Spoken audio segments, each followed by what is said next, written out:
want to talk about.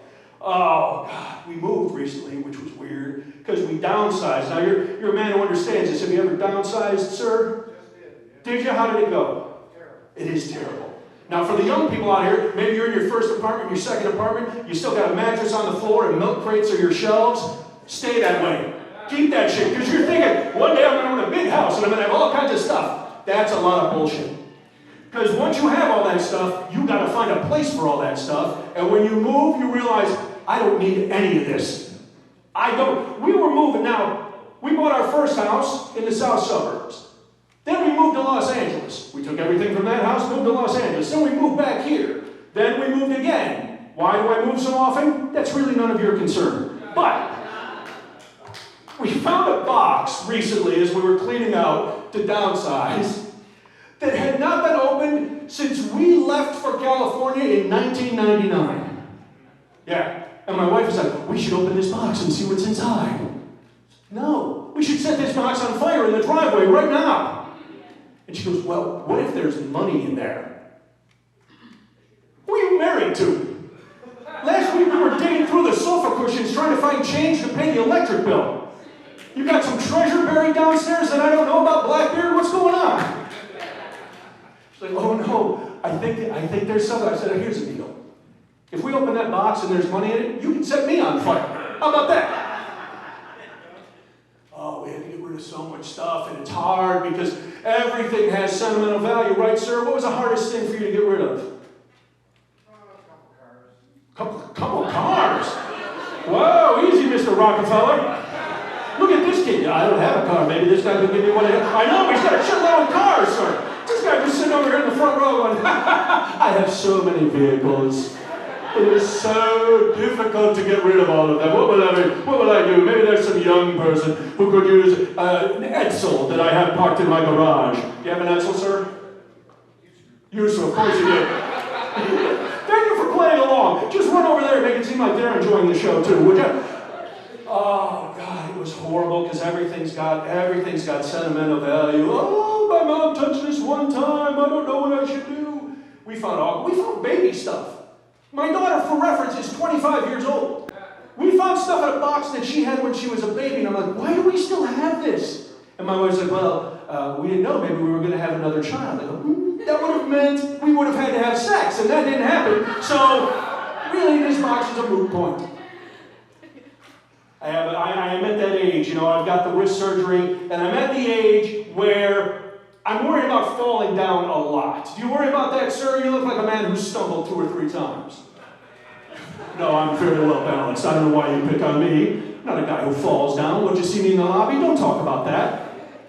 I fell a few months ago, and I hurt my knee. For reference, how many of you remember the Joe Theismann video? There's an old man reference. The Joe Theismann video where his leg was snapped in half. Anybody remember that? Horrifying. That's kind of what my knee did. I slipped, and somehow my leg went behind my head. I was kissing my own ass. My leg was at a right angle. It was insanity. And I could barely walk, and my buddy goes, you know what you need? Help you with that pain. You need to smoke a little marijuana. Yeah, see? You guys are all, woo, finally something we understand. The old man talked about weed. Here's the thing. I had never smoked marijuana in my life. Hold on. Suddenly this show takes on a unique smell of bullshit. No, I drank, I do all kinds of things, but I had never smoked marijuana for a number of reasons. One, when I was growing up, everybody told me, oh, marijuana is a gateway drug. You ever hear that, sir? It's a gateway drug. Yeah, I don't have time for that kind of shit. I went right to heroin. I'm very impatient. Then, this is something you might remember, I saw Reefer Madness when I was a kid. Did you guys ever see the film Reefer Madness? Oh man, you take one puff of the devil's cabbage, you're jumping out windows, you're throwing people to the dogs. It's horrifying. So I didn't want any part of it growing up. Now, I don't even know, he said, get some marijuana. And I know everything's legal now, but I didn't know what to do. I don't know how much I need. What do I need, like a lid? A nickel bag? What do you want, Dragnet? That's not how you get marijuana anymore. I don't know. They said, this is what you got to do, Brian. You got to go to a dispensary. and you got to talk to the bud tender. And I'm like, oh, that sounds horrible right there. I don't want to talk to some idiot who's got a title of bud tender. And then I have to go, I don't know what I need. You go, well, what do you want? Do you want indica? Do you want sativa? Do you want to stay up? Do you want to go down? Do you want something on your tongue? Do you want flour? I don't know what I want. You know what I want? I want to buy my weed from a sketchy guy in a Camaro by the dumpster behind McDonald's. That's what I want. That's where I want to buy my weed. I want him to pull it out of his crotch in a Ziploc bag, and it's like skunk crotch weed with seeds and twigs and famunda cheese. I just want it to be horrifying. I don't know. This guy's like, dude, that's where I go shopping. I know, sir. The good old days, right? Oh man, when it was a little skin. Plus, I don't even know how to ingest it, smoke it, shoot it, snort it. I don't know what the hell I'm doing. You know, I remember back in the day going to a record store. Now there's a geezer term for all the young people in the record store. Those are two terms we don't know. Record and store. Don't understand it. Well, here's another one for you. In the back of the record store, they always had a little head shop where they sold like 4-foot glass wizard bongs and blacklight posters and roach clips with feathers hanging off it that you put on your rearview mirror so you look like you were a badass. I didn't know what to do. So I ended up talking to a guy I know that I trust, and he gave me a joint, which I know is counterintuitive because who really trusts somebody that deals weed? But he gave me this thing. He gave me this joint. It looked like something off a Snoop Dogg album cover. It was giant. It's like Cheech and Chong had rolled it in the back of their van one day. You understand any of these references, sir? You're looking like, I think Gramps needs to go to rehab.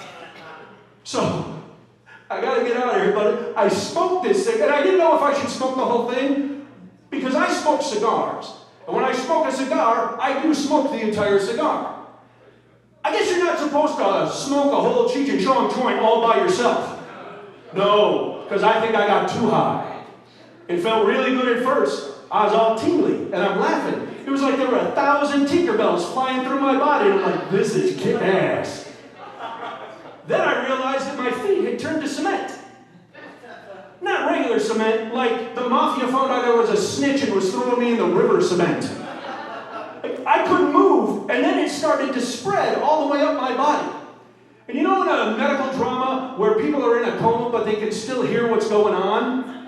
That was me. I'm on my deck going, help, help me help, somebody help. My wife, who had been watching this whole thing, gets up, walks into the kitchen for probably 38 seconds. I thought she had gone in the house, packed up our shit, took the dogs, and bailed. And I'm like, oh no. I try to get up to get into the kitchen. And for reference, my kitchen is about as close as that stool is from me now. It took me an hour and 27 minutes to, one, get up and to try to move my concrete legs to get into the house. I get in there, I sit down, I start sweating like an Amish person raising a barn on a 100-degree day. I see my wife's feet and I'm like, oh man, she came back. Then I uttered the only 3 words I was able to say out loud during this whole experience. Get the garbage can. Yeah, you guys know what happened next. This is how I know I was too high though. Because a day and a half later I woke up and my first thought was, I need a pizza. Yeah. You guys have been fun. I gotta go. Enjoy the rest of the pizza show.